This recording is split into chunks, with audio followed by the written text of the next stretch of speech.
I'm gonna block the door real quick.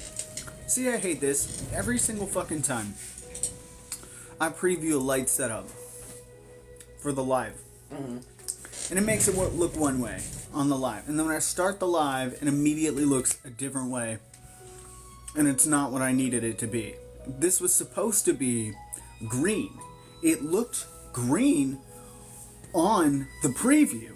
And then when I start the live, it looks fucking teal. Rude. Fucking Did I rude. want it to be teal in here? No, that wasn't the vibe. Am I changing it? No, because I don't know where the remote is, and I'm busy. I was busy eating cheese.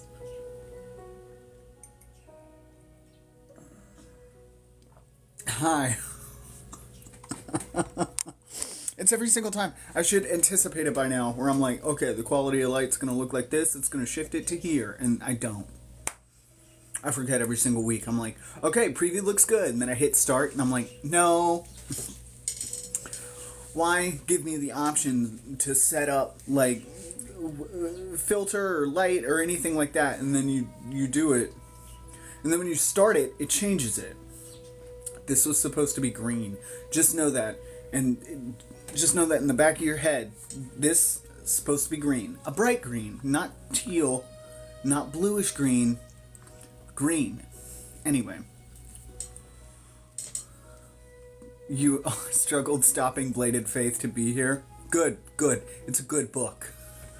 It's a good book. No one's faulting you for that. I'm not faulting you for that. It does look teal, Lady Eva. You were absolutely correct. It does look teal. It's not supposed to, but it does. But being in here... It's not teal. It's not teal in here. It's green. No, it's green. It's fucking green. Dad agrees with me. The light is green. Its filter lies to you. And that's not how I had it set up. I'm gonna eat this blackberry. Hold on. It's so good.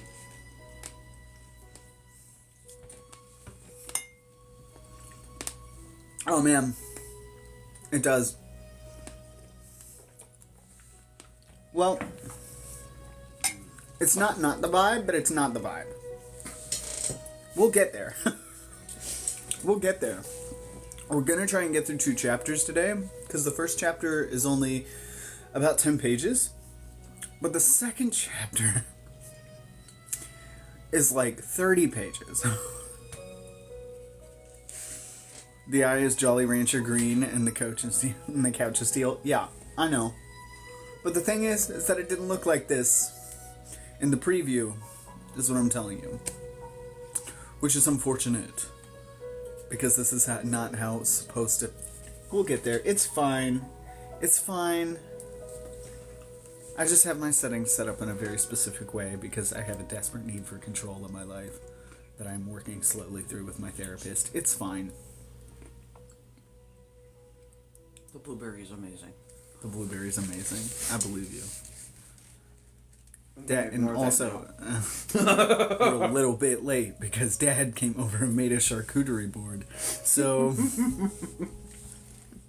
just anytime it gets tense in this chapter, just picture Dad sitting across from me in a chair, slowly biting into like a goat cheese cracker, like the entire time. And you'll be fine. Yeah. Yeah. I pretty much just finished mine, but I did make a caramel white chocolate latte, with cinnamon and almond biscotti, and Dad made a charcuterie board. Mm-hmm. So, but my fancy coffee is gone, because I drank it all pretty much immediately. Dad was too busy making the charcuterie board, so it's still here. Yeah, Dad was too busy making a charcuterie board, so he got to save his for... With the normal run of things, I would make the coffee and it would make it to the live. But I just inhaled it. Like, I inhaled that thing. Mm-hmm. So it's gone now. And that I made with the white rabbit bones coffee, so thank you for that.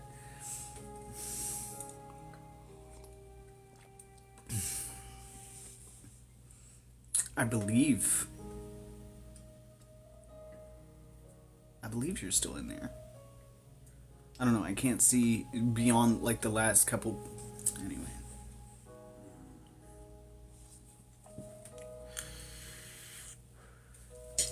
But I am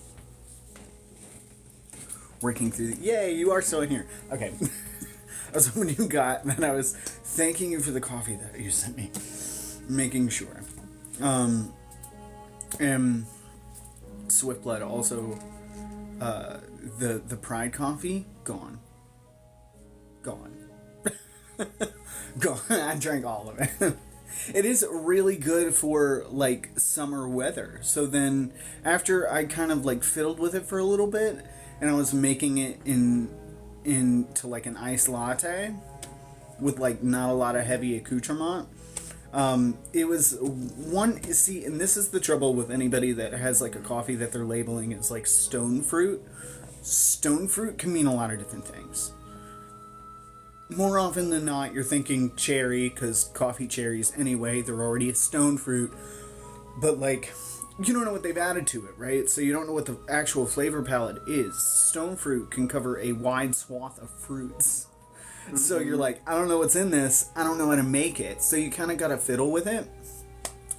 And I was going to post that. And I had filmed it. And then watched someone else make the exact same summer coffee recipe that I did in mine, and I was like, now they're gonna think I copied them, and then I didn't post it. But it was basically I made like a honey mixed with milk as a cold foam, and then put it over that as a latte. Very little added to it, maybe some like simple syrup or something. Delicious for summer, not very heavy, not pretty light. And then I watched someone else do that exact same thing, and I'm like, I can't. This is the trouble with making coffee content. Is someone else has already had the idea and has taken it from you.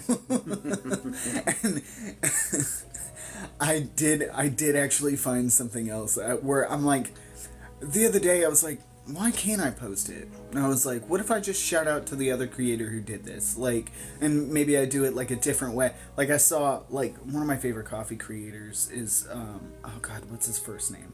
Hoffman. You'll probably see him.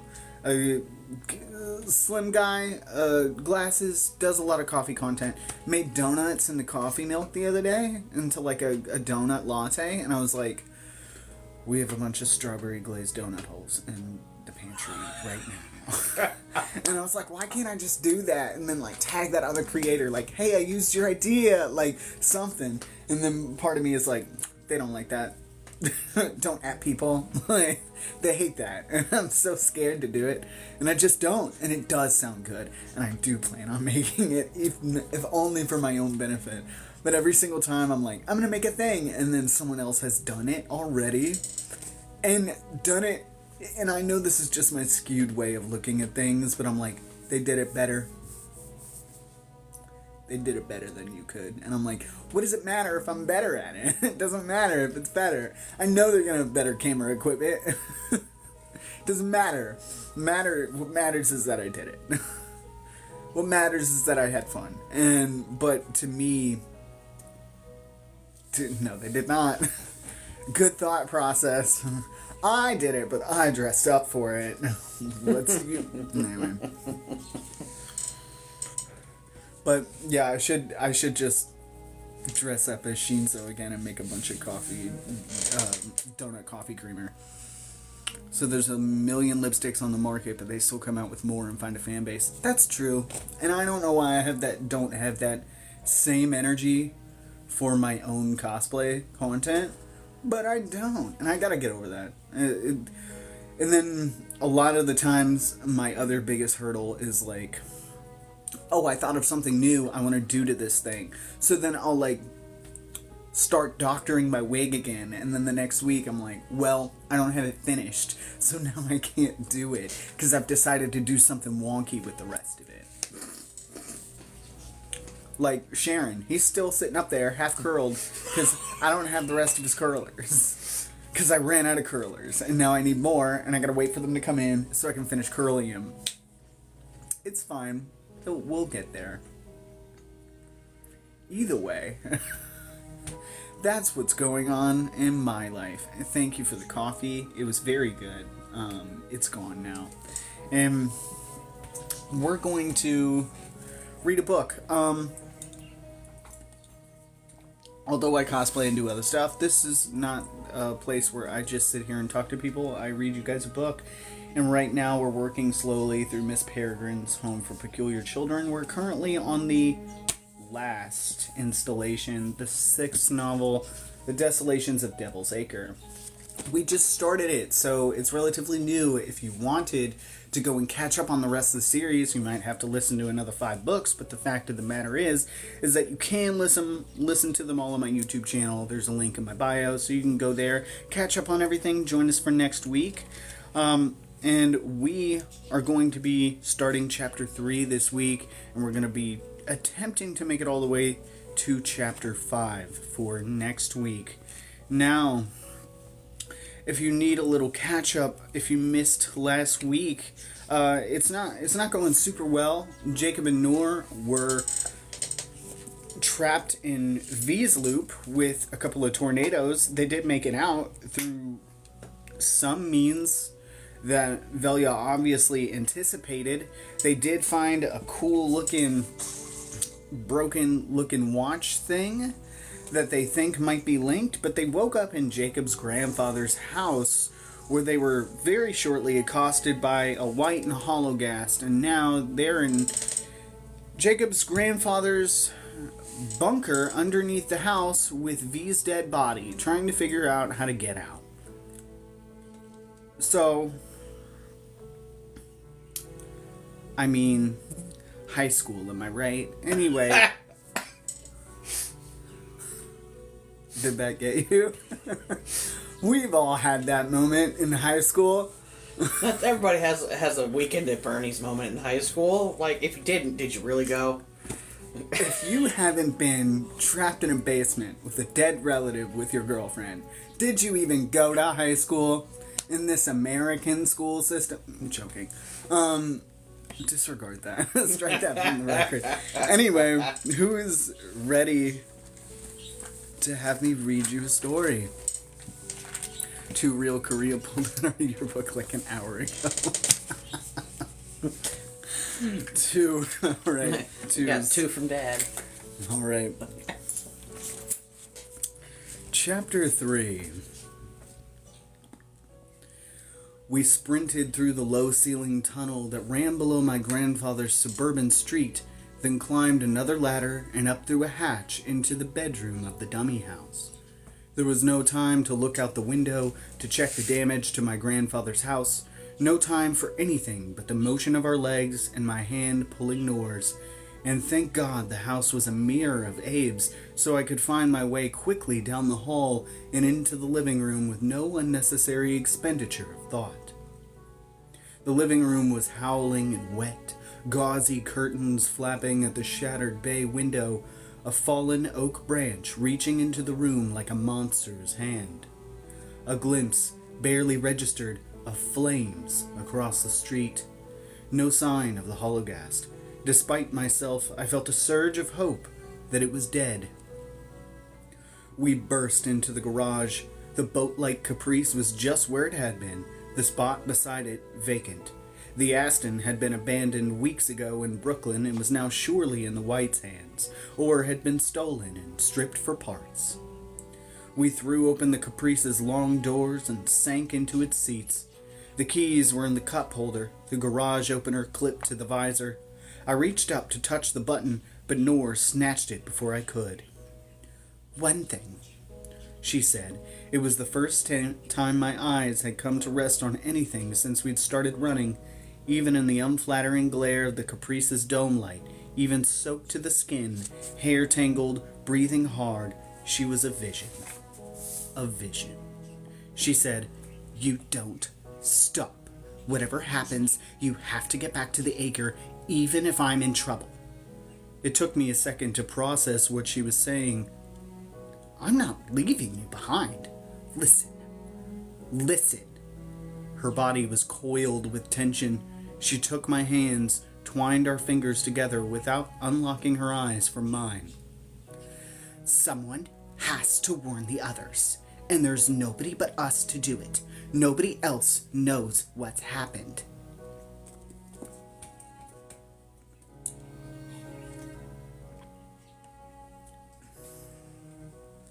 My whole mind rejected the idea, cringed at the thought of abandoning Noor for any reason, but I could conjure no more articulate an argument against it than, "No." Her hand stole onto my leg. "I've already cost V her life." Her fingers dug in.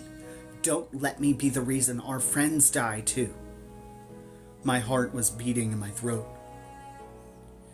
"You have to promise the same thing," I said. "No stopping." Her eyes flicked downward, and she nodded, in almost indiscernible movement. Okay, I said. It was a lie. I would never have left her behind. She offered up the clicker. I hit the button. The garage door motor kicked on, complaining as it began to roll upward. My grandfather had backed the Caprice in, so we were facing the street, and the door opening was like the curtains rise at the start of a play. My grandfather's house was burning. The side yard was blackened. A hole smoked in the grass. Another had been punched through a wall of the house, exposing the bathroom's pink tiles.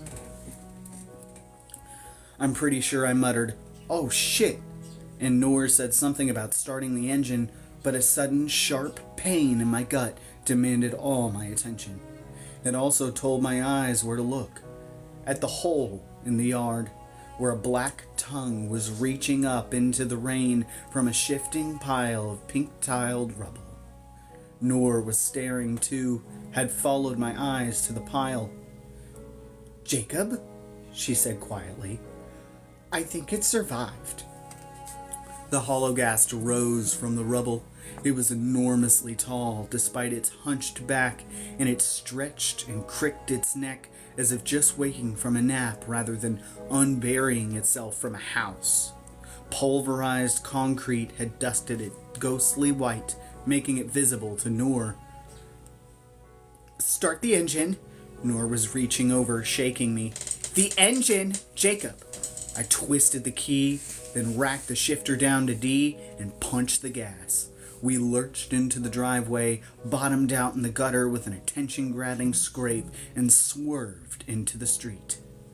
"I see it! I can see it! Go!" Noor shouted, body angled back toward my grandfather's house.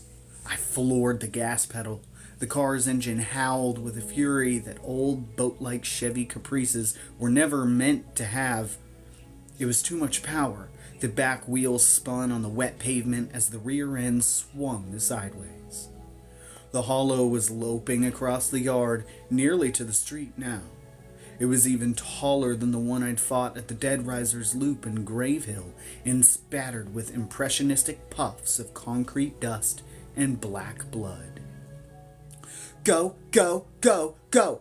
Noor shouted. "Forward, not sideways!" I let off the gas until the back tire started spinning, cut the wheel the other way, and eased down the pedal again.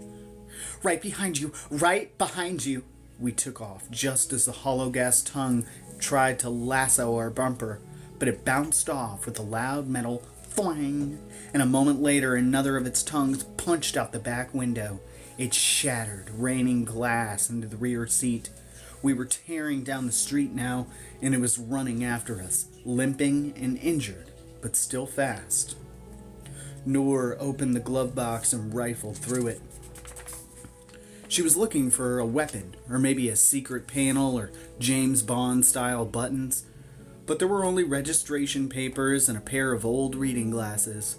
We were going as fast as I dared, given the wet streets and fallen branches and uprooted yard ornaments that had made an obstacle course of the neighborhood, that and the endless circles of Circle Village, which was nothing but curves and curlicues and cul-de-sacs that kept trying to throw our fast but heavy car into retention ponds in the sides of houses. And I had to keep braking and turning and braking when I was dying to just floor it. We were beginning to lose the hollow despite all that, but only because it was hurt, forced to use one tongue as a crutch.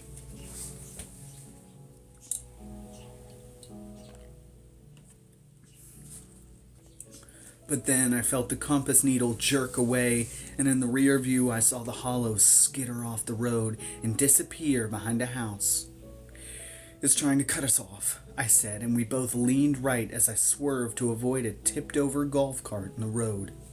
"Then go a different way," Nor shouted. "I can't! There's only one way out of this labyrinth!" And for the next couple of turns we didn't see it, but I knew it was close, tracking us, running as fast as its injured body could carry it. Then, up ahead, the guard gate, the exit. Beyond that, a main road, a straightaway where I could finally reach an uncatchable speed. I felt the hollow before I saw it, streaking out along our right side to block the way. We were heading straight for it, down the little alley that ran between a low curb and the unmanned guard gate. "Hang on," I shouted, and I stamped down the gas and swerved sharply right. We hit the curb. My unbelted body lurched forward, slamming the wheel as we launched over. One of the hollow's tongues grazed the side of the car. The other managed to punch through my driver's side window. And as we sailed onto the putting green that fronted the neighborhood, we swept the hollow off its feet and pulled it with us. We spun across the clipped grass, turning a wide half circle before I cut the wheel and straightened us out. And thank God, thank Abe, this was no ordinary old car, but one he clearly modified, because the engine had enough grunt and its back wheels enough grip to keep us skidding across the soggy putting green, enough momentum that instead of diving nose first into the ditch, we jumped it, the back tires slamming its outer edge before finding traction again, then sending us off like a shot down Piney Woods Road. All good. All fine. But for one thing, which Noor couldn't see because the hollow had now been washed clean by the storm. Its tongue was inside my window, had wrapped itself around my door's inner handle. We were pulling it behind us, dragging it down the road at 40, 50 miles an hour. And still, I did not feel it dying, could only feel its rage. That tongue was tensed, hard as steel. It was not only hanging on, but slowly reeling the hollow in, up off the road that was surely skinning it alive. Because I could think of nothing else to do, I punched the gas all the way down. "Have you got anything sharp?" I shouted. Noor looked at me in horror, realizing at once why I had asked. I prayed for an oncoming car, something I could use to peel the monster off. But Englewood was a ghost town now, and the roads were empty. No one but us was stupid enough to be driving in the middle of a hurricane. "Just this," she said, and once again she offered me the bronze-handled letter opener, the ever-useful Swiss Army knife, totemic thing that wouldn't leave me alone. The hollow was howling with pain from the effort of pulling itself to my door. I didn't dare take my foot off the gas, even as chunks of debris forced me to swerve all over the road. I grabbed the letter opener, asked Noor to take the wheel, which she did. I stabbed the hollow's tongue once, twice, 3 times. Hollow blood splattered me, black and hot. The creature screamed but wouldn't let go, and then, when it finally seemed about to, "Jacob, brake!" My foot had been planted on the gas, but my eyes had been on the hollow. I turned to see an abandoned pickup truck and a downed tree blocking most of the road and stomped the brake. The Caprice did a dopey back-ended swerve that almost missed the pickup, but not quite, our tail connecting with a jolting smash. We kept going, the branches of the downed tree raking us, cracking our windshield, and tearing off the side mirrors before we finally cleared it and skidded to a stop.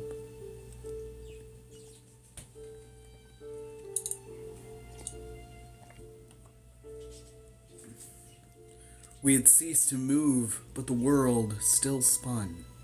Nora was shaking me, touching my face. She was okay, had been wearing her seatbelt. The letter opener was gone, torn from my hand, and the hollow's tongue was gone too. "Is it dead?" Nora asked, but then she frowned as if embarrassed by her optimism. I turned to look out the shattered rear window.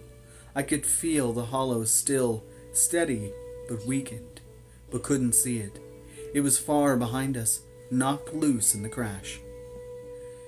"It's hurt," I said. "Bad, I think." On both sides of the road were darkened strip malls.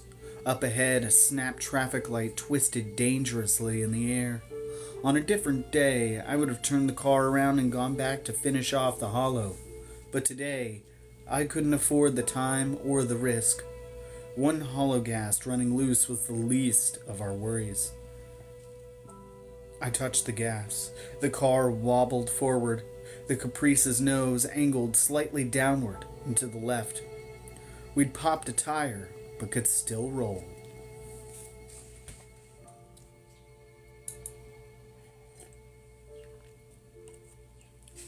But you shouldn't. I want to emphasize that. In the line break. There's a line break here, by the way. Don't roll on a pop tire. Don't do that. Don't think that you can. This book is misleading you. Anyway. Stay safe. Wear your seatbelt.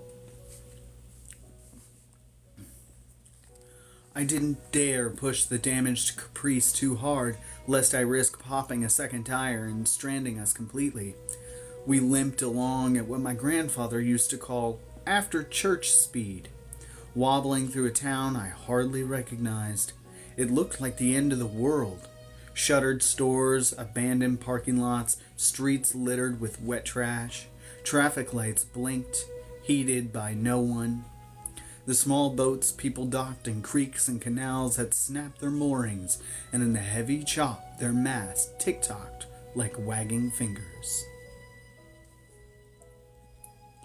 Under different circumstances, I would have been narrating the drive for Noor, would have enjoyed playing tour guide in the town where I'd grown up, relished the chance to measure the extraordinary turns my life had taken against the straight and stultifying path I'd once seemed destined for.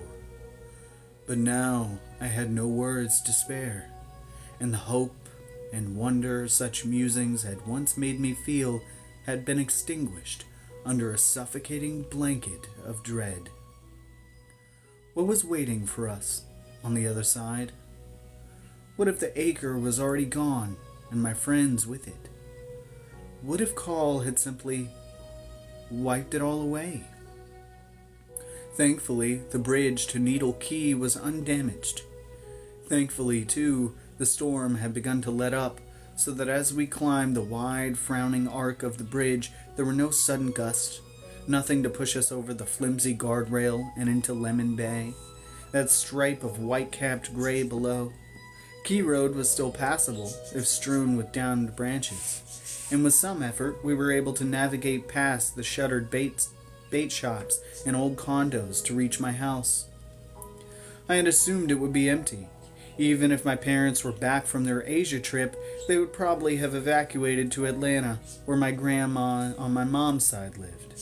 Needle Key was a barrier island, practically below sea level, and only the crazy stuck around during hurricanes. But my house was not empty. There was a police cruiser in the driveway, its rollers flashing silently, and next to it a van with Animal Control emblazoned on it.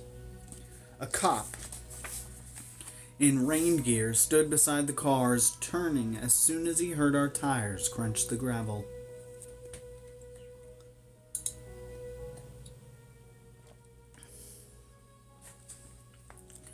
"Oh, great," I muttered. "What the hell is this?" Noor sunk down into her seat. "Let's hope it's not more whites." We could only hope, since there was no way the hobbled Caprice could outrun a police cruiser. The cop signaled for me to stop. I parked and he walked toward us while sipping from a thermos. "The loop entrance is in the potting shed in the backyard," I whispered. If you have to, make a run for it. If it's still there, I thought. If the shed didn't blow away in the storm. Names? The officer had a trim black mustache, a square jaw, and pupils in his eyes. Pupils could be faked, of course, but there was something about his manner, so bored and irritable, that struck me as distinctly non-whitish. The patch on his official police rain jacket said Rafferty. Jacob Portman, I said. Nora gave her name as Nina Parker, and luckily the cop didn't ask for ID. I live here, I said. What's going on? Officer Rafferty's eyes darted from Nora back to me. Can you prove this is your residence? I know the code to the alarm system, and there's a photo of me and my parents in the front hall. He sipped from his thermos, which had a Sarasota County Sheriff's Department logo on it. Were you involved in an accident? We got caught up in the storm, said Nora. Skidded off the road. Anyone injured? I glanced at the black hollow gas blood that had run down my door and my arm and realized with some relief that he couldn't see it. No, sir, I said. Did something happen here? A neighbor reported seeing prowlers in the yard. Prowlers? I said, exchanging a glance with Nora. It's not uncommon. During evacuations, you get thieves, looters, individuals of that nature lurking around, looking to burglarize abandoned properties. They most likely noticed your alarm signs and moved on to greener pastures. We didn't find anyone, but we were attacked by a canine. He indicated the animal control van. Some folks stake their animals outside during storms. It's damn cruel. They get scared, break their leashes, run off. The animal's being collared now. Until it's secure, you should remain in your vehicle. There was a sudden burst of loud barking from behind my house. 2 more officers rounded the corner, one young and one gray, each grappling the end of a long pole. At the other end of the pole was a collar, and inside that collar was a furious dog. It was giving them hell, snarling and trying to shake them loose while they dragged it toward the animal control van. Give us a damn hand here, Rafferty, the older officer shouted. Get that door open for us. Stay in your vehicle, Rafferty growled. He jogged to the animal control van and started trying to open its rear door. Let's go, I said as soon as his back was turned. We got out. Nora rounded the car to join me.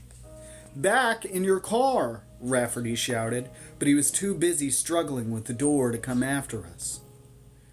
Quick now, before we get bit again, the gray-haired cop yelled. I led Nora toward the backyard.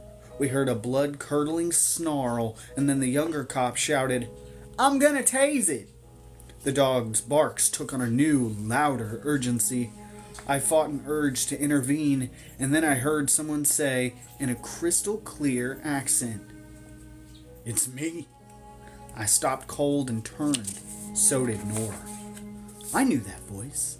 It belonged to a tan boxer dog with a spiked collar.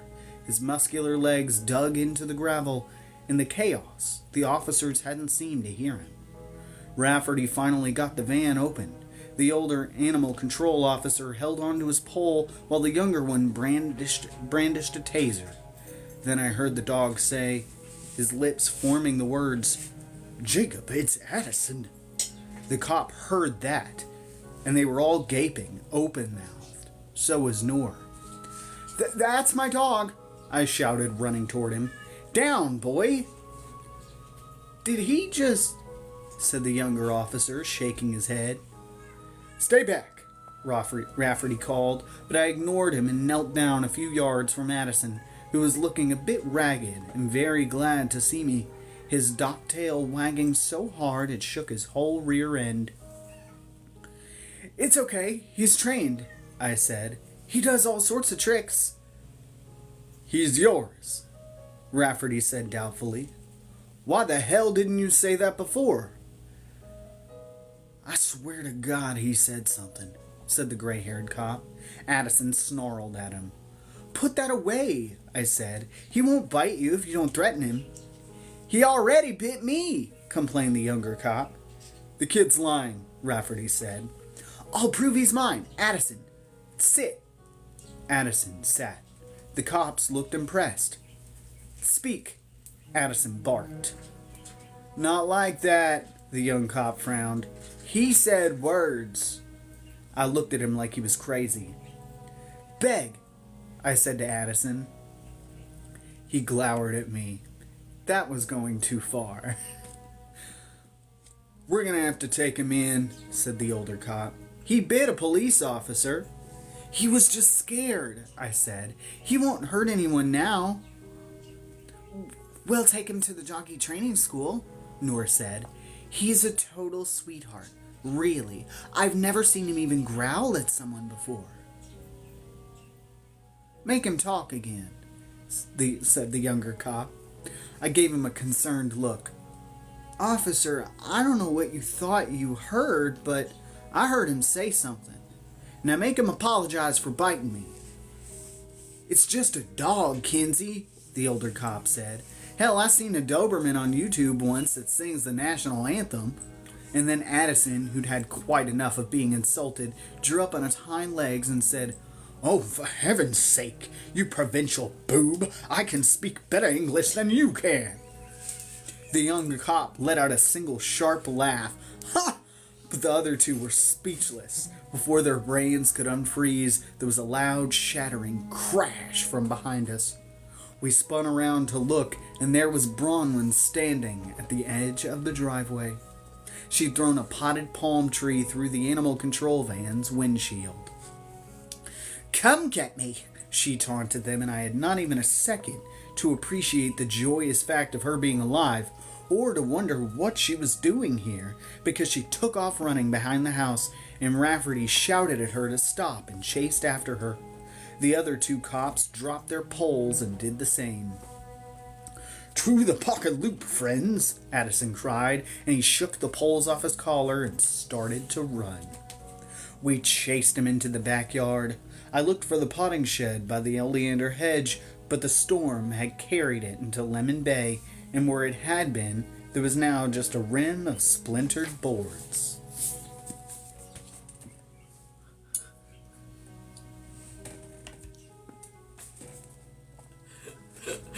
Addison. Bronwyn barreled into view around the opposite corner of the house. Jump in where you see the shiny place. Addison led us to the spot where the shed had been. In the middle of it, in the dark heart where the pocket loop entrance was, a strange and shimmering distortion hung in midair. It's a loop in its most elemental form, Addison said. Don't be afraid, just go. The cops were 20 steps behind Bronwyn, and I had no doubt that if they reached us, there would be nightsticks and tasers, and Bronwyn would have to seriously injure them. So without stopping to warn her, I shoved Noor into the mirrored air. In a flash of light, she disappeared. Addison jumped in after her, and with another flash, he was gone. Go, Mr. Jacob, Bronwyn yelled, and because I knew she could hold her own against any normal ever born, I did. Everything went black, and for the second time in as many hours, I was weightless.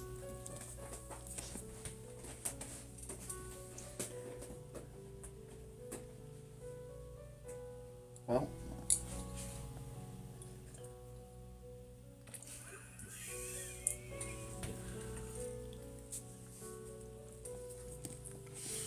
you were saying Addison. You glad Addison's back? You provincial boob. That's what got me. Just like, Addison. Addison. I Watch like your how mouth. Jacob thought it was a really good idea to be like, beg, and he was like, I will kill you. excuse me, what did you fucking say to me? Fucking pardon. Addison just looks at him like one eyebrow raised like, what the fuck did you say to me?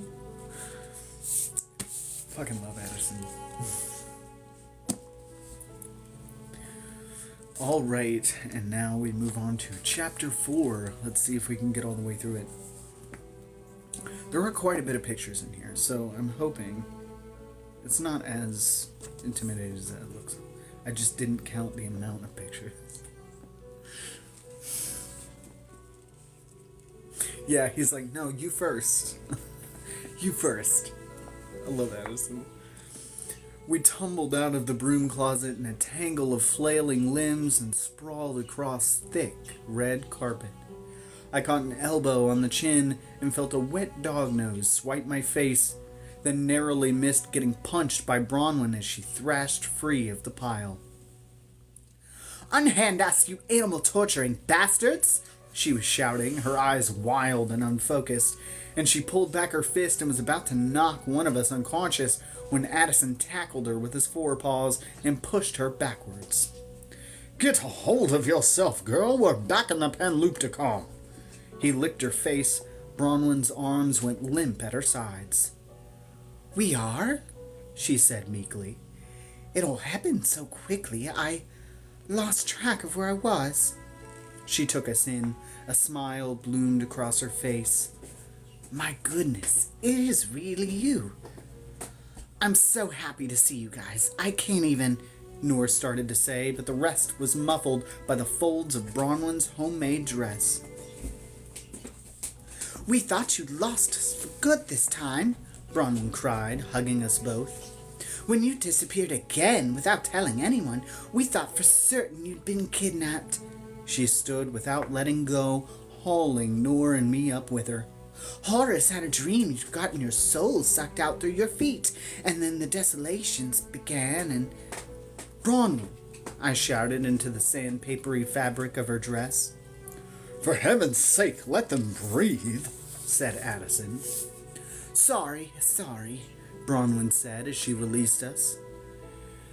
"It's nice to see you too," I wheezed. "So very sorry," she said. "I get carried away, don't I?" "It's fine," Noor said, and she gave Bronwyn a light side hug as proof there were no hard feelings. Addison chided Bronwyn. "Don't apologize so much. It makes you seem timid." Bronwyn nodded and said, "Sorry," again, and Addison clicked his tongue, shook his head, and turned to Noor and me. "Now, where have you been?" "It's kind of a long story," I said. "Never mind then. We've got to get you to the Imbrans," Addison said. "They need to know that you've been found." Noor asked if they were okay. "They'll be better now that you're back," Bronwyn allowed. "Everything's still here?" I cast a wary glance down the hall. "Yes." Bronwyn began to look worried. "There hasn't been an attack," Noor said. Addison's ears pricked up. "An attack? By whom?" A tightness that had been building in my chest began to loosen. "Thank God." "There's been no attack," Bronwyn said.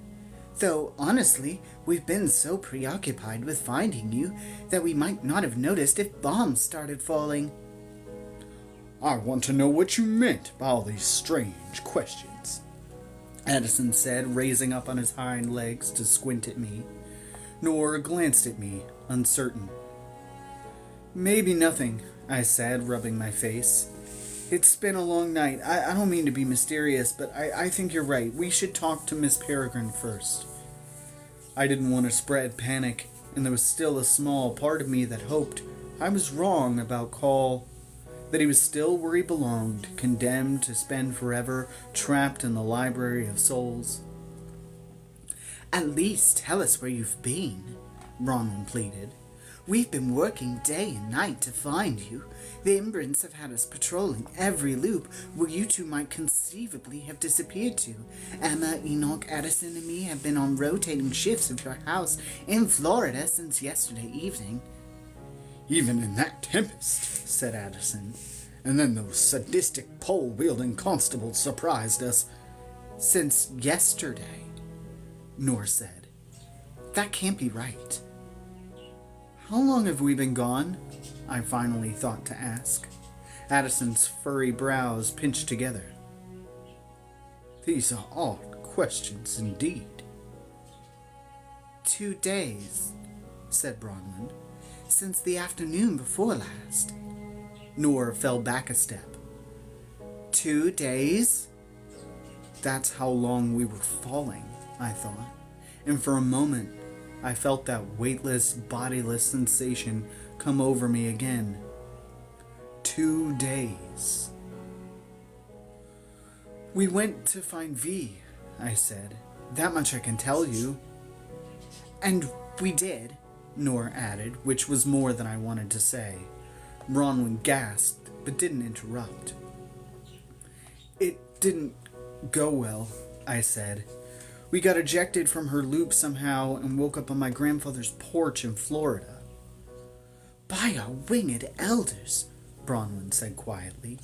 That's unbelievable. Quite literally, Addison agreed. It violates every known law of loopology. Now let's go before we ruin the carpet with our wet. And he nudged us down the hall, washed in the wan gray light of a Devil's Acre morning. You really found her? Bronwyn asked as we walked. Noor nodded. Bronwyn seemed to understand that something terrible had happened, but didn't pry. She cast a worried look in my direction. I'm really sorry, she said again. Passing a window, I looked outside and was met with a strange sight. A dusting of grayish fluff coated the streets, the rooftops, the acre's few stunted trees. More fell gently through the air. It was snowing in Devil's Acre. But the acre was a loop, and the weather did not change from one day to the next, and so it couldn't have been snowing.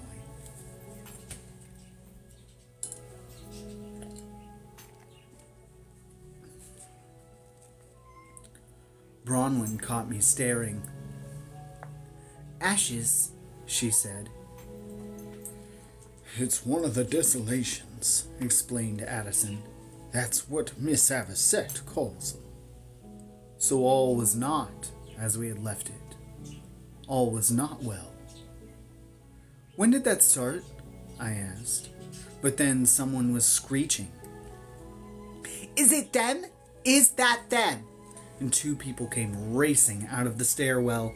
Emma and Enoch running toward us in black raincoats smeared with ash. My heart expanded at the sight of them. Jacob! Noor! Emma was shouting. Thank the birds! Thank the heavenly peculiar birds! And again we were wrapped in arms, spun in circles, peppered with questions. Where the devil have you been? Emma demanded, her mood flipping between ecstatic and angry. For a visit to your parents without leaving so much as a note? You ruddy idiots! You had us thinking you were dead! Enoch berated us. Again! We nearly were, Noor said. Emma attacked me with another hug, then shoved me to arm's length and looked me up and down. Well, you look like drowned rats. They've been through hell, said Bronwyn. We should really talk to Miss Peregrine, I said apologetically. Enoch curled his lip. Why? You didn't bother telling her you were leaving. She's in her new office upstairs, Emma said, and we started down the hall again.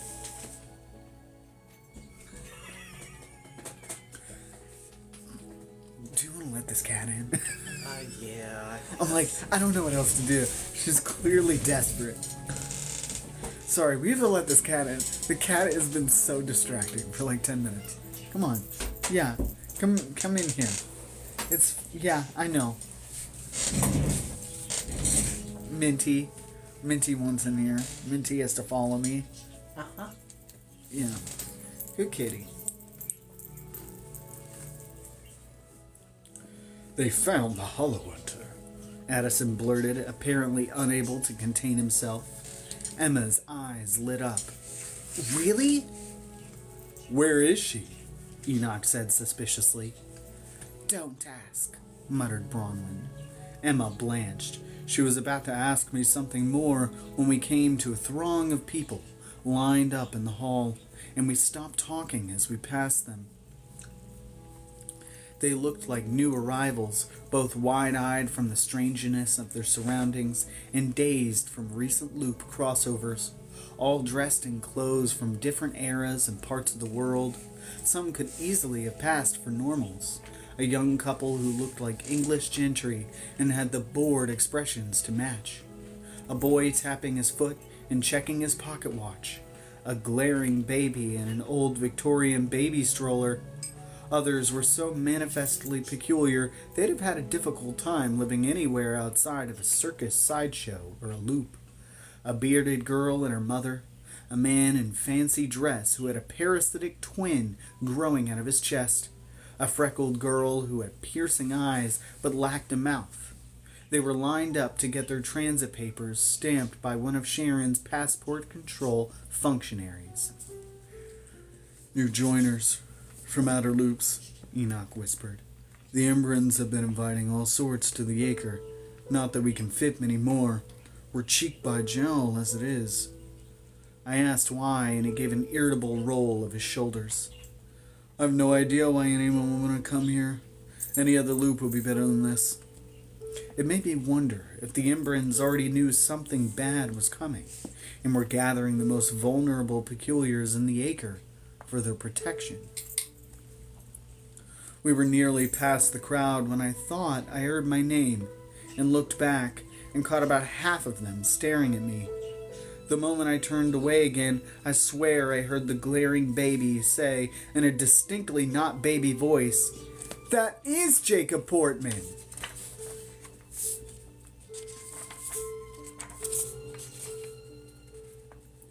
When the throng was behind us, Emily finally asked her question. What happened to V? I promise we'll tell you everything, I said, just as soon as we talk to Miss P. Emma sighed.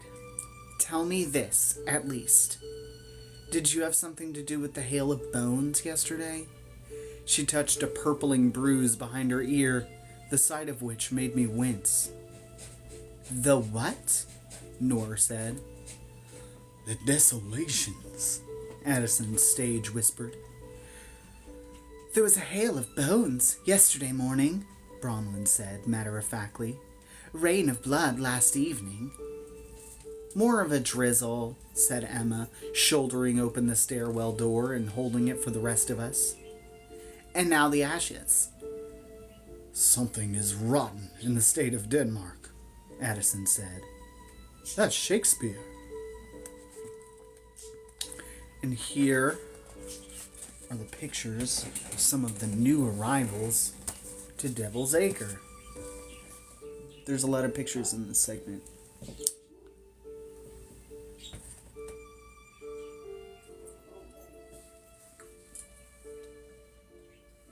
want a Blackberry?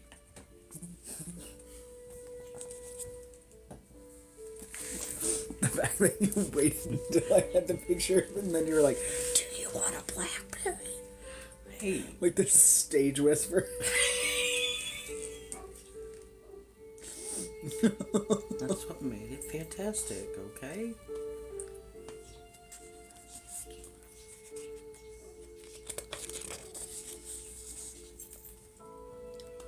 This grumpy baby was totally not a baby.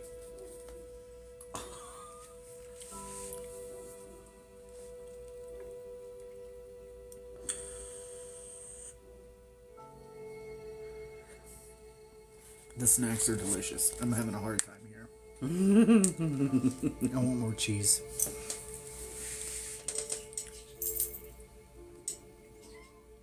Do you want just cheese or do you want some cheese and meat? Like cracker?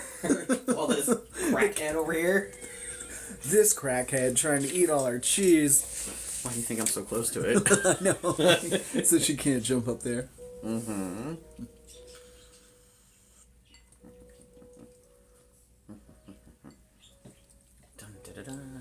Thank you. Catering services by Dad.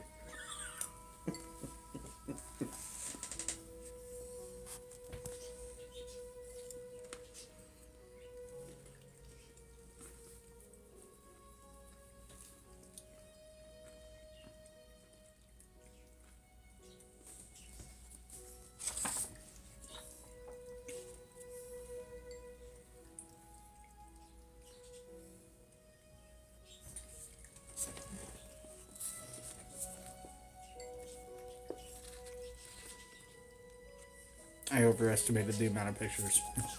Hold on. I'm gonna finish eating this.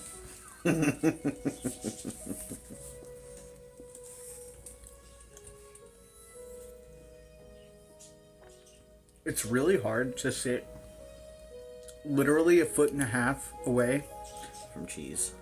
from like 6 different cheeses and fruit and crackers and read the entire time with a cat who can smell cheese. Stop. You're not getting it directly out of my mouth. That's weird. Look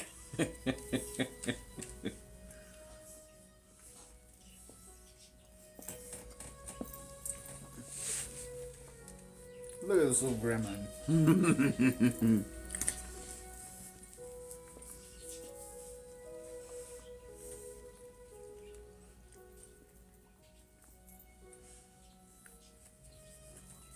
What a good little baby.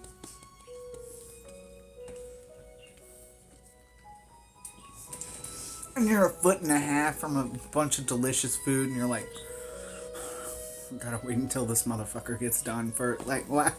Why? If you were a good king, you'd share.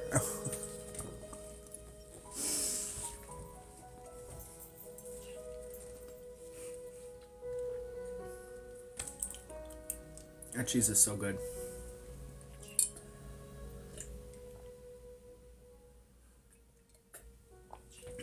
But it is extremely...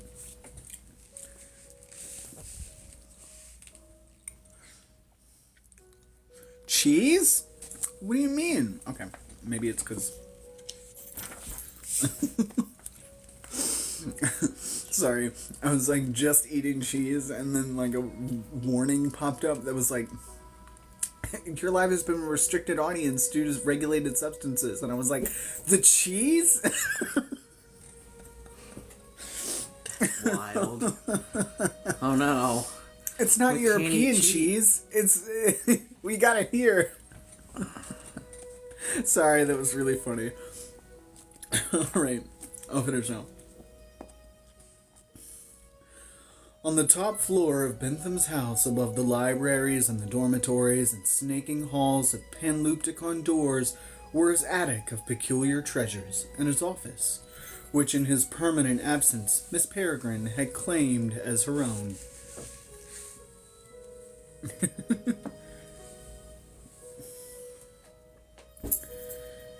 She comes here to think, Bronwyn explained, her voice echoing in the stairwell.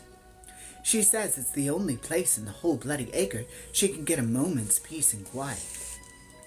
At the landing, she pushed the door open and bellowed down the stairs for Enoch to quit lagging. We wended our way through rooms containing Bentham's Museum of Peculiar Objects. When I'd first seen the attic, the displays had been hidden under sheets and stowed away in crates, but now the boxes had been pried open and the sheets torn away. The effect of seeing his entire collection at once, uncovered and washed with ghostly ash-filtered light, was dizzying. If the snaking panlupticon hallways were the peculiar world's grand central station, then the attic floors above them were its mixed-up and mothballed museum of natural history. Pathways had been cleared by double and triple stacking many of the displays, and my gaze tripped from case to case as we shuffled single file through the narrow aisles. I tried to stay focused on our meeting with Miss Peregrine and how we would break our awful news to her, but the oddities passing inches from my face conspired to distract me. Something rattled inside the shadows of a fancy dollhouse, locked inexplicably inside a barred cage. A case filled with glass eyes stared back, shifting in their display rest to follow me as I hurried by. A hum drew my attention to the ceiling, where a ring of small rocks slowly orbited a thick, black book that hovered in the air. I turned to Nor and whispered, "You okay?" And she returned a tiny smile and a shrug that said, "As I can be." Then she narrowed her eyes at something over my shoulder. It was an apparently empty glass box.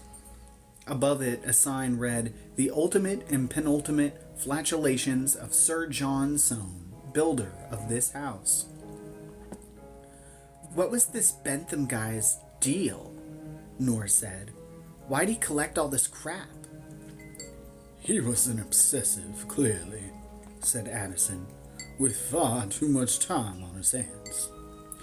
It ain't crap, a sharp voice said from across the room, and we all snapped our heads to see Nim appear from a patch of shadow. Master Bentham's peculiarium is a treacherous and precious, and I'd like you all to leave it once, if it pleases you, or even if it don't. He chased us onward, flicking at our heels with a broom. As the others laughed about Nim, I wondered about Bentham. Was he just another obsessive nerd who, thanks to the Panlupticon he helped develop, happened to have access to vast swaths of the peculiar universe?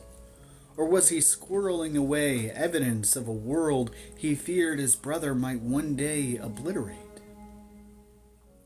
And if that was something he'd worried over, why hadn't he done more to stop it?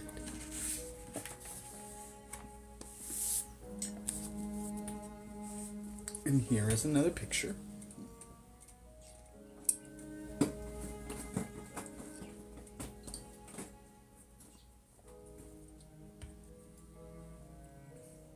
I don't know if you can read that. The lighting's not great for the...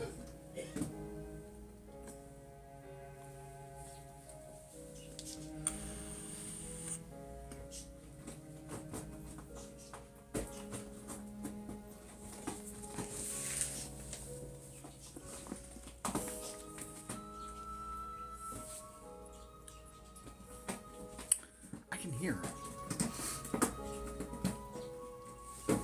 Is the exhibit in the room with us? Like, Jesus Christ. Stop it. If you hear a cat scratching something, we don't know what it is. We just know it's somewhere underneath us. I'm sort of worried. I have things for her to scratch. Anyway. Shoved into a corner, I spied the person-sized cases that had once contained people, living ones, paralyzed by some obscure temporal reaction and imprisoned here in a kind of sadistic wax museum. The kernel of pity had begun to feel for Bentham evaporated. Granted, in some sense he'd been a prisoner himself, kidnapped and forced against his will to work for the whites, and yes, he hated his brother, and worked in various subtle ways to subvert Call's aims, but his efforts had not been enough. Noor and I weren't entirely to blame for Call's resurrection. In the years he lived here, Bentham must have had opportunities to destroy the Panlupticon, or, better yet, kill his brother. But he hadn't. What might he had achieved for Peculiar Kind if he'd been toiling alongside his sister for all those years rather than Call? The last of Bentham's museum rooms had been turned into a photo studio, its walls covered in framed portraits. A cross-eyed photographer was dashing between his camera, a giant black box stamped with the words Ministry of Phono and Photographic Records, and his subject, a small girl posing woodenly on a chair. A cluster of nervous kids waited nearby to have their turn, several clutching newly stamped temporal transit papers. The ministry was documenting them almost as soon as they arrived, which wasn't the usual procedure. As if worried there might not be another chance. We left the studio and came into a high-ceilinged vestibule. The walls were so thickly covered in gilt-framed paintings that I could hardly tell where the door to Bentham's office was until I heard Miss Peregrine's voice shouting from the other side of it. "Well then, what the devil are you up to down there? It certainly doesn't seem like you know what you're doing." "I think that's Perplexus she's slagging off," Emma said. "Yes, obviously the work is important," Miss Peregrine said.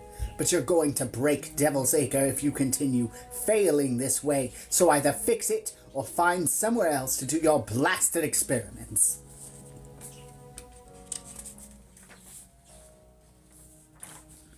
You know what? I don't know if she does do that. That may be what she's doing. Honestly, I hope that's what she's doing. Because I don't know what's underneath here. There's another picture. Lots of pictures today.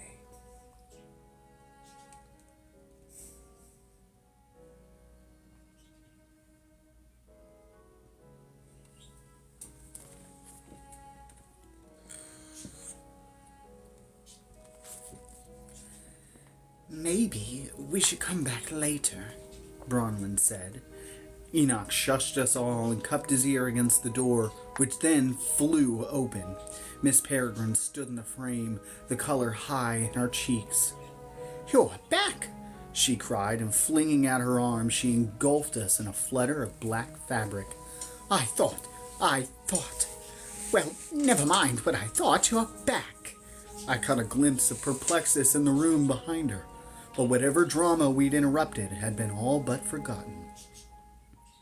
"I'm so glad to see you." "I'm so glad to see you," I whispered, and her stack of inky hair brushed my cheek as she nodded vigorously in reply.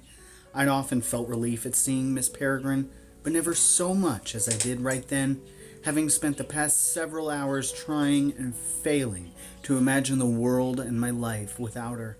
And it struck me in a way that seemed both obvious and profound that what I felt for this strange small woman was love. I clung to her for another moment after Nora disengaged from a nervous hug, both to assure myself she was there and because I was realizing with some astonishment how frail she seemed through the voluminous folds of her dress.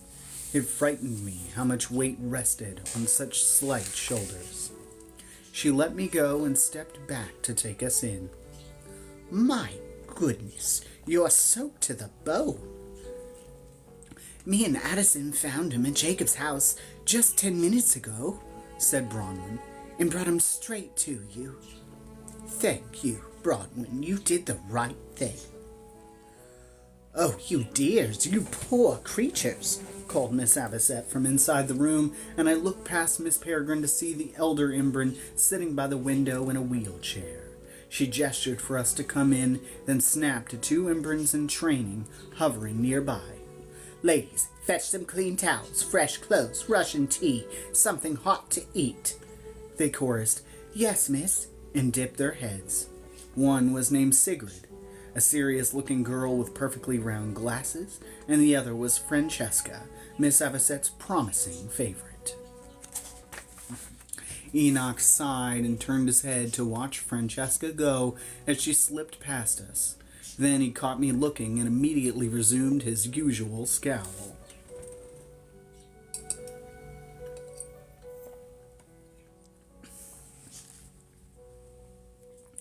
"We need to talk to you in private," I said to Miss Peregrine.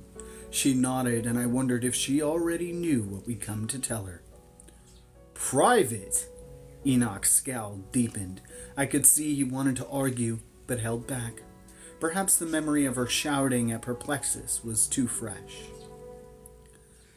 "I need you to go round up the others," Miss Peregrine said to our friends. "Tell them Jacob and Noah have been found, bring them all back to Ditch House, and wait for us there."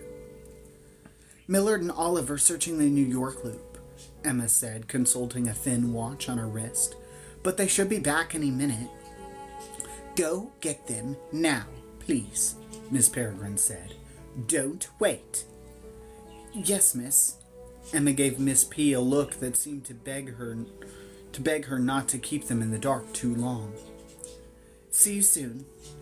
Emma, Enoch, Bronwyn, and Addison went out. Perplexus cleared his throat irritably, reminding me that he was in the room. "Mistress, Signora Peregrine, we have not finished." "I believe we have, Mr. Anonymous," Miss Peregrine said in a pleasant but clipped tone, which coming from her was practically a shove out the door. He turned red and left muttering curses in Italian. Miss Peregrine saw Nor take rain-plastered hair from her neck and asked if we wanted to change. "That's kind of you," Nor replied, "but if we don't tell you what happens soon, I think I'm going to have a nervous breakdown." Miss Peregrine's mouth tightened into a thin line. "Then, by all means," she said, "let's begin."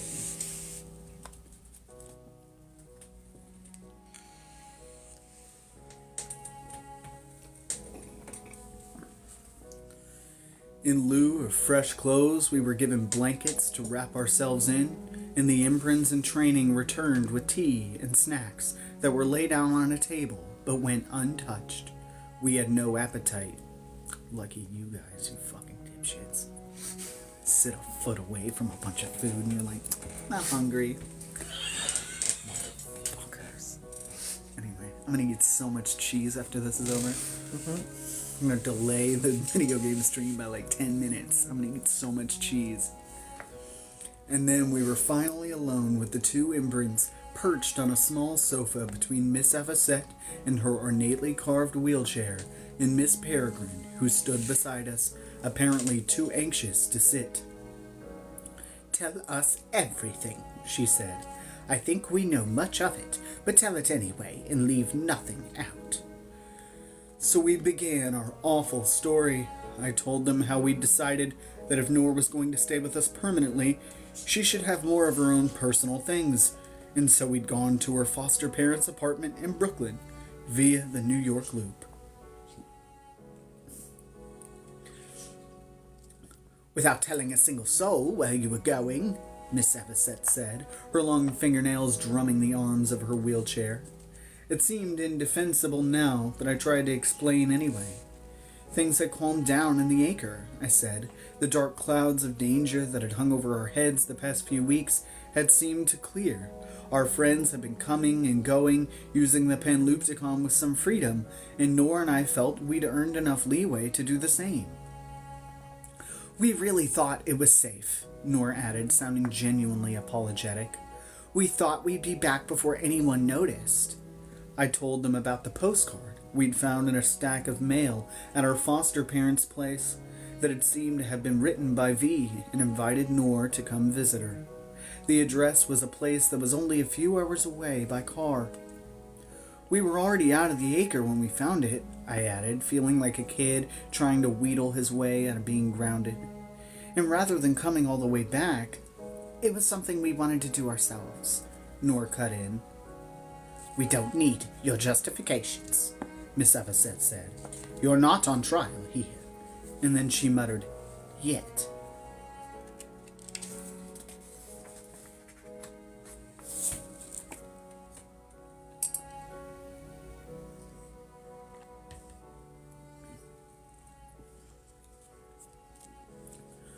I wasn't sorry, in retrospect, that we'd done it alone. I tried to imagine Nor leading not just me, but several of our friends through the Wainaka Loop and its dual tornadoes. The odds of everyone surviving were slim, at best. And even if a number of us had managed to reach V, would it really have changed anything? Murnau would have still taken us by surprise, and in that hostage situation, with his gun trained on V, would it really have mattered how many of us had been there? Maybe. Maybe not. Nor took over the telling. She described driving into Wainaka and the strange feeling of deja vu that had come over her. She described the storage facility and the odd man we met amongst the cages who was toiling in pain. As we described him, I saw Miss Peregrine and her mentor exchange a knowing look. Nor described the tornado-plagued loop, the song she remembered from childhood, taught to her by V, which had seen us through the loop's trials, one near-death experience after another, until we reached V's little cottage. Here, Nor stopped, her face tightening, and she fell silent. She could not continue, so I did. "V wasn't expecting us," I said. "It wasn't she who sent the postcard, was it?" Miss Avocet asked. I shook my head slowly. She was angry when she saw us, I said. Terrified, too. What the hell are you doing here? Noor said quietly. That's what she said when she saw us. Her lip quivered. What she said to me. She nodded at me to keep going. She took us into her house, I said, which was practically an arsenal, and started locking it down like she was expecting an attack, and before she could finish, one came. Murnau, muttered Miss Peregrine. He was the man we'd helped in the storage warehouse, I said. He'd disguised himself. I paused, shifted uncomfortably. The last ingredient on Bentham's list wasn't the heart of the mother of birds.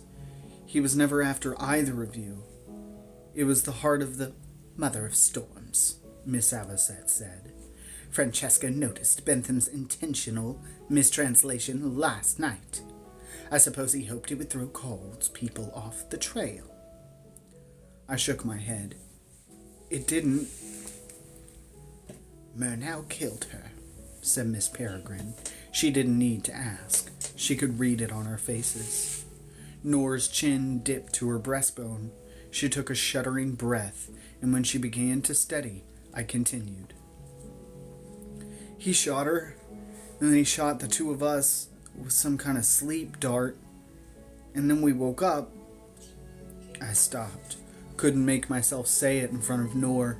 Even speaking the words aloud seemed a kind of violence. Miss Peregrine sat beside Noor on the sofa and put a hand on her back. He took her heart, Miss Avocet said, staring at her liver-spotted hands now balled to fist in her lap. Yes, I whispered. I told them how Murnau took the heart in his leather bag of unholy trophies and ran straight into a tornado that was raging across the road, how he'd been swept up, and how shortly thereafter the face of Call had appeared in the wind and among the whipping branches of an uprooted tree, and how his voice had boomed my name in the form of a thunderclap. Miss Peregrine straightened. Horace dreamed it, she said. That very image, Cole's face in the whirlwind. He dreamed it 2 nights ago. My throat tightened. Just as it was happening, I said. Not a prophetic dream, more of a channeling, a supernatural live stream. I looked at my Imbrin. Then you already knew. She shook her head. We feared the worst, but we didn't know, until just this moment, that Cole had truly been resurrected. May the elders help us, Miss Avocet said. Noor's head sank. We did know something was terribly wrong, Miss Peregrine said. There have been disturbances.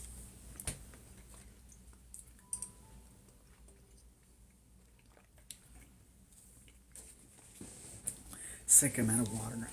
Is that Florida Man? It's not, right? Okay. Oh my Hell no. I was like, can I borrow some of your water if I need it? Okay. I just didn't want to drink Florida Man. No. I nodded. Emma said it's been raining bones? Bones, blood, ash. There was a squall of larynxes very early this morning. Perversions in the fabric of the loop, said Miss Avocet. They can mean a loop is breaking down, beginning to fail in telltale ways. We thought it might be a result of the temporal experiments Perplexus has been conducting recently, Miss Peregrine said, and flashed a guilty look at the elder Imbrin. I believe I owe him an apology. I have wondered, Miss Avocet said, whether these phenomena could be the result of a hostile force attempting to sabotage our loop from outside. Noor's head rose. Like a hacker messing with the code? The Embrons looked at her blankly. "The elders call these irregularities desolations," said Miss Everset. "Such phenomena often heralded a loop's demise." "I'm so sorry," Nora said miserably. Yeah, it said larynxes. I'm positive. I said it right. I know what I said.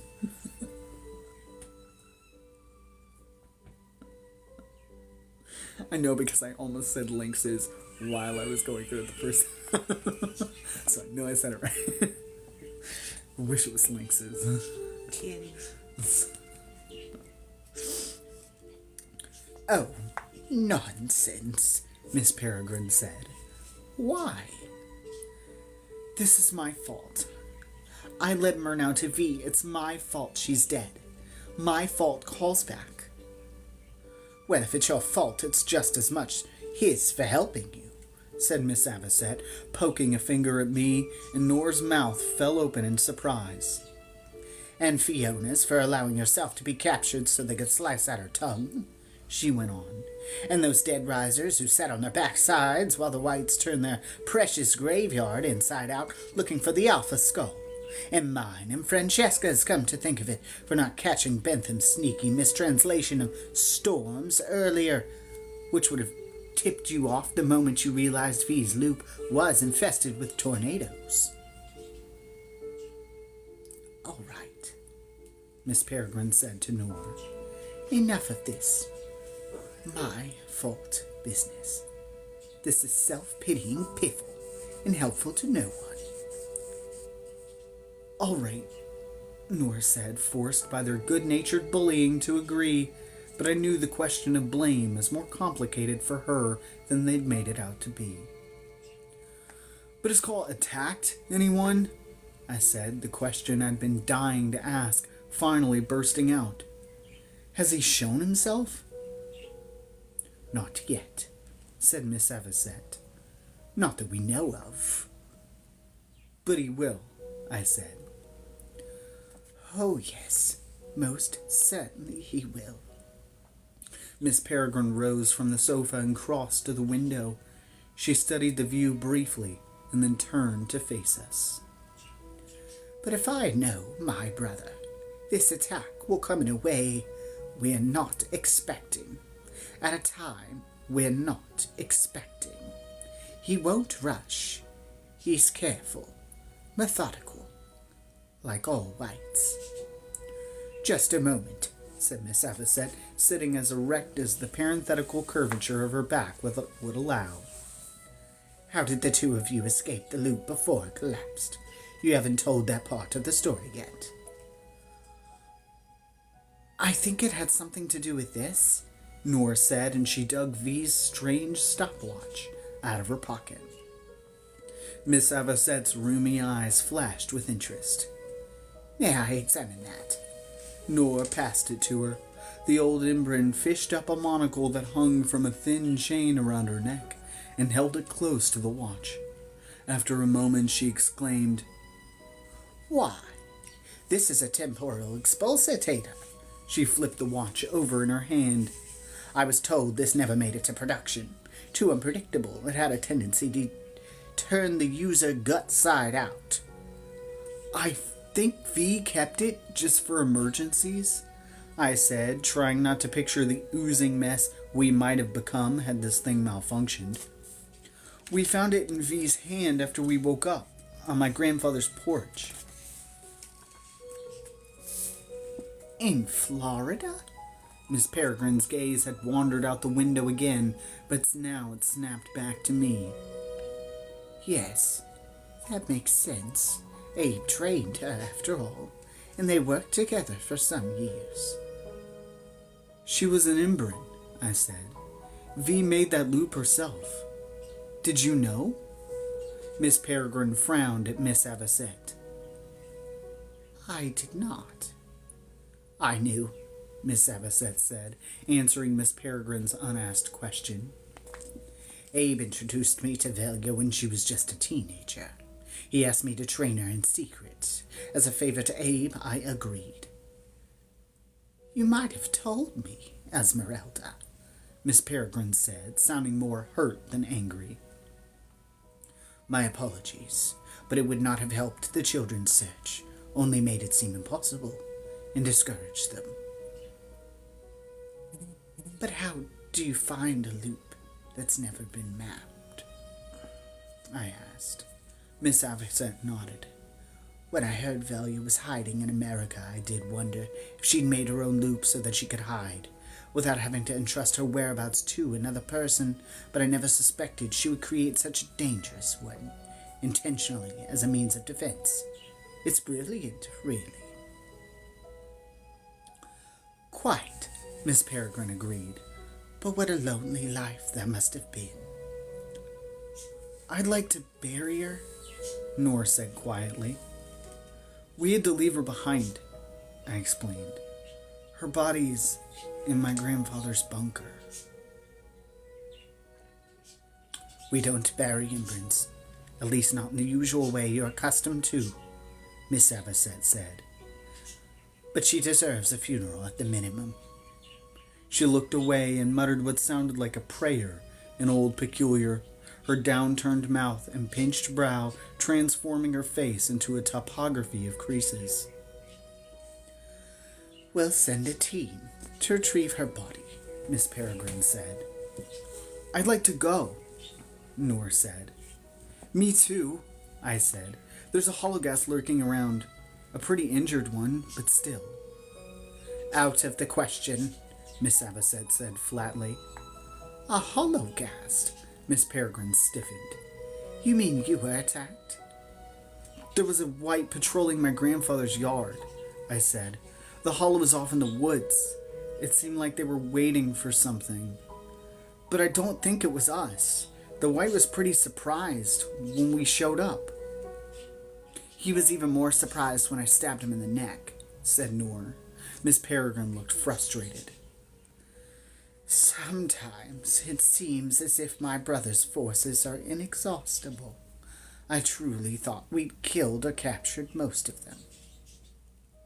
"Most, but not all, it would appear," said Miss Avocet. "We've kept a careful count of the hologhast over the years. I think the one you encountered today must really have been the last of them. Now please, children, finish your narrative." I told the rest quickly. Our escape into Abe's bunker, his teleprinter-activated home defense system, a detail that impressed the Imbrins, but made me think yet again about the sacrifice my grandfather had made for me the night he died, by leading that hollow into the woods and fighting him there with just a letter opener rather than sheltering in his bunker. I told them about our mad dash across Englewood and my grandfather's unwieldy car in a hurricane with an injured and furious hollow chasing us. Having recounted it all, I could hardly believe we were here, safe, breathing the same air as our friends. I thought we'd lost our lives, this world, everything. "So," I said, "what now?" Miss Peregrine's face darkened. "Now we try to prepare for what's coming, something we don't yet know the shape or size of." "War," said Miss Avocet. "I wish I could say it was none of your concern, that this is the province of Imbrins and the senior-most amongst us, the battle-hardened, the veterans, the grown." She turned her body toward us. "But it is not. It concerns you intimately, especially you, Miss Pradesh." Noor met her gaze unflinchingly. "I'll do anything that's needed. I'm not afraid." Miss Avocet reached out and patted her hand. "That's good. Though a modicum of fear wouldn't hurt either. It's the absolutely unafraid who tend to die first, and we need you, dear. We need you badly." She picked up a cane that was leaning against her chair and rapped the brass tip on the ground twice. The door flew open, and her two Imbrins in training came inside. Call an emergency meeting of the Embering Council, and when that's done, escort me to the council chamber. Yes, madam, they said in unison, then quickly went out again, petticoats shushing. I'll escort Jacob and Noah back to the house and meet you in the council chamber shortly, Miss Peregrine said. Their friends are all waiting, and they're about to receive some very alarming news. I'd like to help break it. Miss Avocet looked pained. Do they have to be told right now? I'd rather inform all our citizenry at once, after the council has had a chance to talk things over. I can't ask Jacob and Noah to lie to their friends, and I haven't the heart to keep them in suspense any longer. Miss Avocet nodded. I suppose they deserve to know first anyway, after all they've done, but they mustn't spread word around about him. Understood, said Miss Peregrine, and conducted Nora and me out into the hall where Enoch had been shamelessly eavesdropping. Him who? He said, trailing after us. Who's him? I thought I asked you to return to the house, Mr. O'Connor, Miss Peregrine said through her teeth, and you'll find out soon enough. I don't like the sound of that at all, said Enoch. By the way, you two should really wash up. You're a mess, and frankly, you smell. Coming from me, that should tell you something.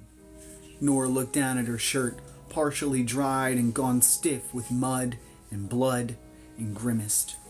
There were a pair of washrooms opposite Bentham's office, and Francesca had left a pile of towels and fresh clothes for us beside them.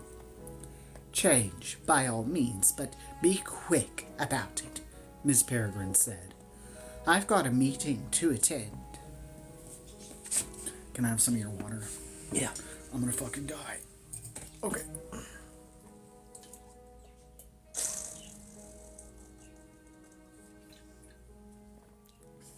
Fruit punch. Oh my god. Okay.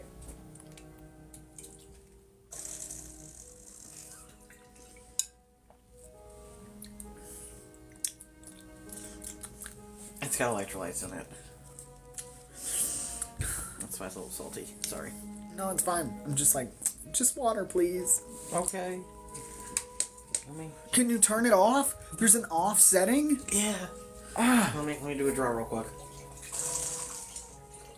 There. Last of the flavor should be out. Oh, sick.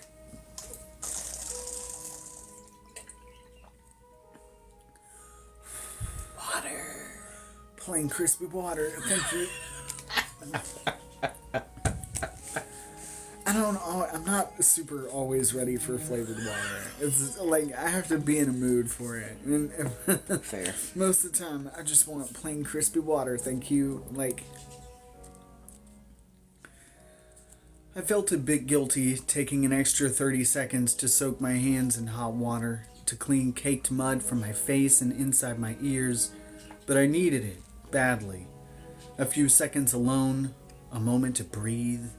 I stripped off my torn shirt and wet jeans and changed into the clothes Francesca and Sigrid had given me. I would have donned a pink bunny suit rather than spend another minute in a shirt stained with V's blood, but happily I didn't have to stoop to that. They'd given me an old suit to wear, a white collarless button-down shirt, black pants, black jacket, black boots. My shaky hands kept fumbling with the buttons, and I had to force myself to slow down, to breathe, to concentrate on the tiny, careful motions required of my fingers. After a few tries, my breathing evened out. It all fit, even the shoes. A vest and tie were part of the outfit too, but I didn't feel the need to compete with Horace for best dressed, so I left those folded on the wooden vanity, and my ruined clothes piled in the corner. Time to go, I told myself, but my feet wouldn't turn toward the door. I ran a hand through my hair and looked at myself in the gold-trimmed mirror. I felt as creaky and tired as an old man. But I looked okay, I thought.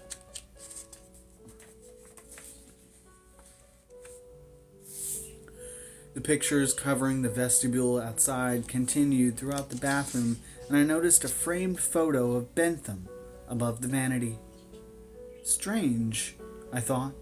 In the photo, he was wearing the very suit I had just put on, plus a top hat, tie, and watch chain, and he sat between two presumably peculiar animals, a baby goat and a small dog, and he was arrestingly staring right into the lens, his expression humorless and severe as usual.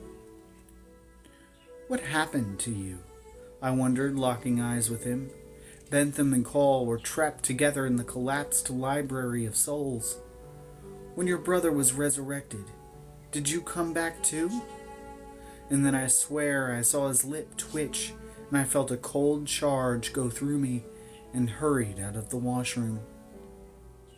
Nora was waiting for me outside, looking uncomfortable in a black and white striped dress that brushed her ankles. Her hair was pulled into a hasty ponytail, her face washed and shining, and I thought how remarkable it was that it took so little effort for her to be beautiful. You look great, I said. She shook her head and laughed like I told a corny joke. I look like I'm going to a circus funeral. She gave me a genuine smile. I like you in a suit, though. Then she sighed. You okay? It was the question we asked each other most often. We lived in trying times, and there were so many ways to not be okay. Yeah, I said. You? This small exchange of words held 100 potential shades of meaning. In this case, what took you so long in the bathroom? And have you been able for even a minute to stop the horror movie playing on repeat in your head? I had mud in places you wouldn't believe. She shrugged. I'm okay. She closed the small gap between us and leaned her head against my shoulder. Sorry, I complain when I'm nervous. I pressed my cheek to her hair. I thought you hummed when you were nervous. Here's a picture of Bentham. The one in the bathroom with the goat.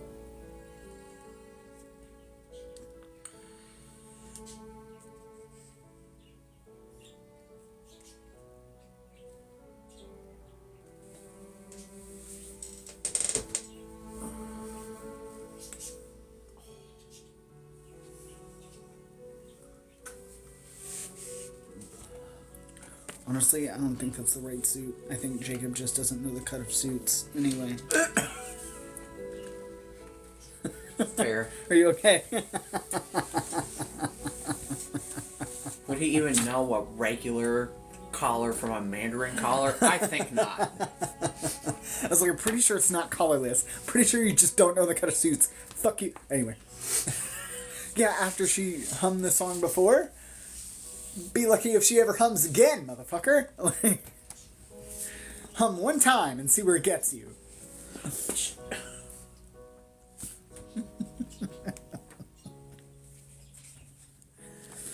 I'm trying this out instead. I put my arms around her and hugged her tight. There was a meter somewhere inside me, a confidence gauge, a bravery indicator, and every time I touched her, it bounced upward. Ready? I said.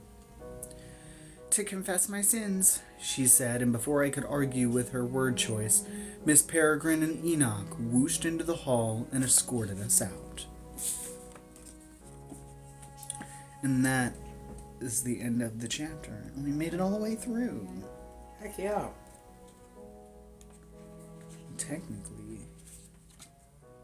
Technically, I don't know. How many pictures are in the next chapter? There's only one. It's like 10 pages. I don't know. 9 pages. We have 15 minutes. What am I doing? I'm like, I could get through 9 pages in 15 minutes. I don't think so. I'm overly confident. And besides, I'm out of water and I'm drinking fruit punch. Can you hear me that? Can you hear me that? Next time. It's fine. We have 15 minutes left. We gotta do catbacks. There's stuff.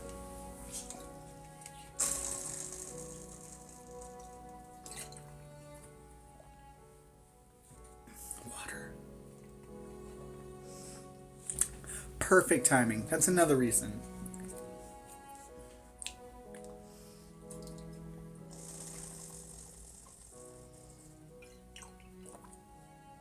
Also, I started really rationing water, and I still ran out. That cup was full at the beginning. Mm-hmm.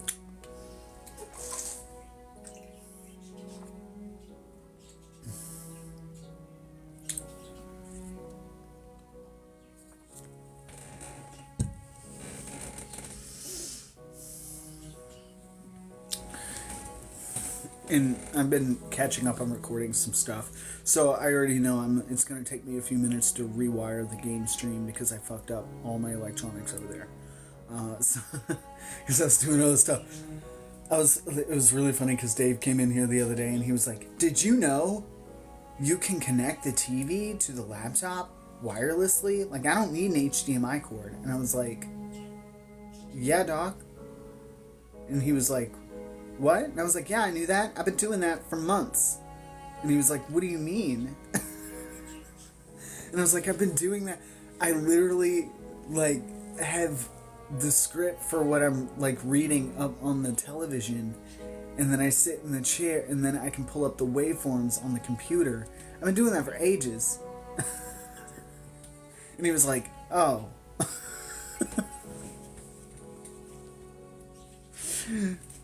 We gotta do cat facts.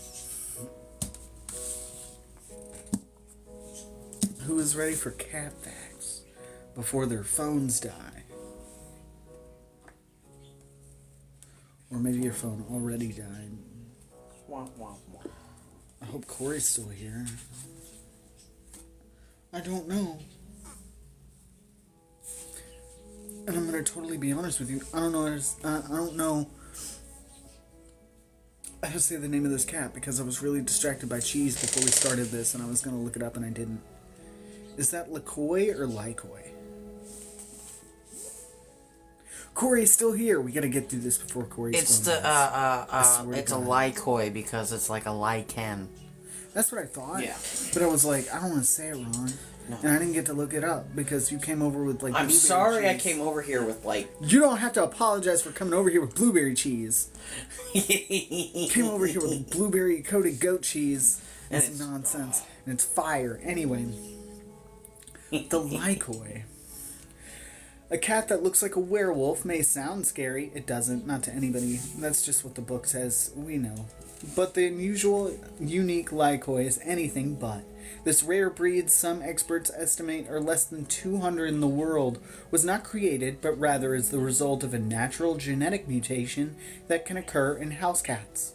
The mutation causes patchy or sometimes complete hair loss and a roan-colored pattern, which is a mix of normal colored hair and white hair. The ears, nose, and much of the face are almost always hairless, which is what gives the cat a werewolf-like appearance. The first Likois were discovered at animal shelters, presumably abandoned by people who may have assumed the cats were sickly due to their hair loss. Fortunately, in 2010 and 2011, breeders in both Virginia and Tennessee came across the abandoned Likois and realized they had found something special. Eventually, they acquired 5 cats, found in shelters or strays, and they were used to create a foundation for the breed. By 2017, the Likoi was officially recognized by the International Cat Association and was eligible for competition. While some find the werewolf cats ugly, Likoi enthusiasts insist that they're beautiful. The patchy coat, which looks coarse but is actually soft and silky, is occasionally entirely shed before growing back. Some Likois are almost bald, similar to the Sphinx, while others retain much more of their coat. Although Likoi is Greek for wolves, there is nothing to fear with this cat's temperament. They love interacting with people, and in a home, they will often display guarding behavior, watching over children and other pets with a sense of duty, dispelling any concerns about their wild appearance. Babies. Look at that little guy. I know him. I need a dozen.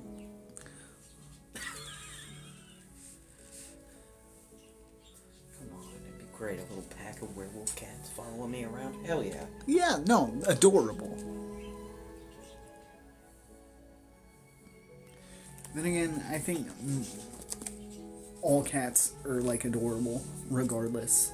I've never met a cat that I didn't think was cute and didn't want to adopt. Like, it doesn't matter.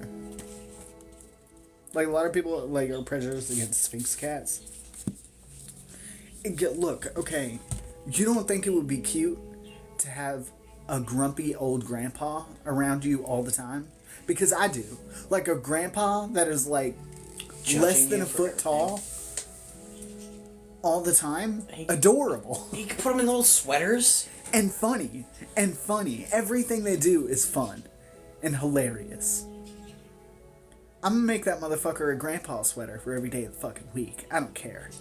If you don't want a grumpy grandpa as your best friend, who are you, really? And why are you here? I would love that. That's the thing is, I'm like, you just don't see the appeal because you're still looking at it from a conventional cat point of view. Which you don't have to look at anything in a conventional point of view. Look, I want a grumpy grandpa as my best friend. That would be lit. I have a small Victorian child as my best friend. Where's Minty? under the futon somewhere. She is like a literal like trash Victorian style grifter as a child. She is a pickpocket in the street. 100%. She fucking tried to steal ham earlier. She's still and then tried to like get up here and get the cheese. She's still a complete fucking trash cat human.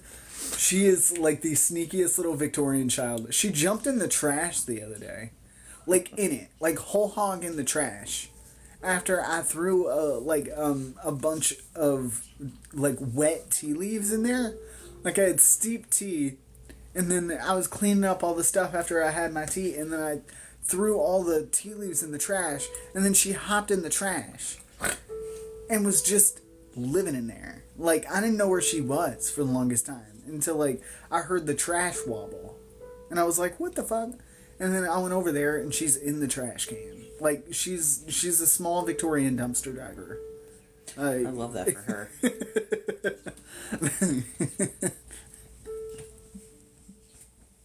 She doesn't know how to acclimate to, like, the fact that she has stuff that she'll need. Like, I feed her chicken every morning, and she's still like, I gotta steal this ham off your plate. Heck yeah.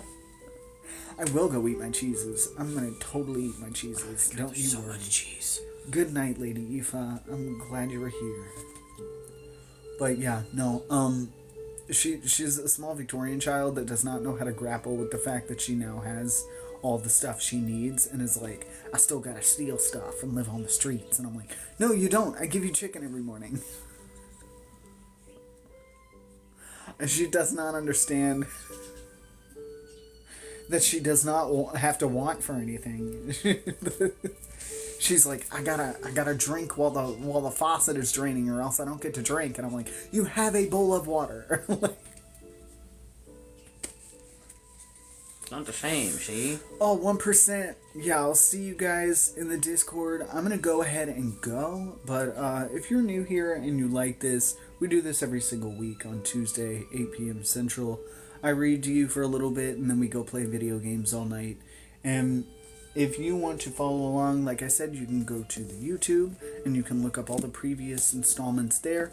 You can also check out Ransom Riggs and the Miss Peregrine series. They're all really great. And we'll see you here next week for more book club and cat facts and bullshitting. And the rest of you I will see in about 10 to 15 minutes after I eat a bunch of cheese and set up some electronics. Anyway, thank you guys for showing up, being super supportive while I sit 1.5 feet away from cheese that I can't have. And I'll see you guys next time.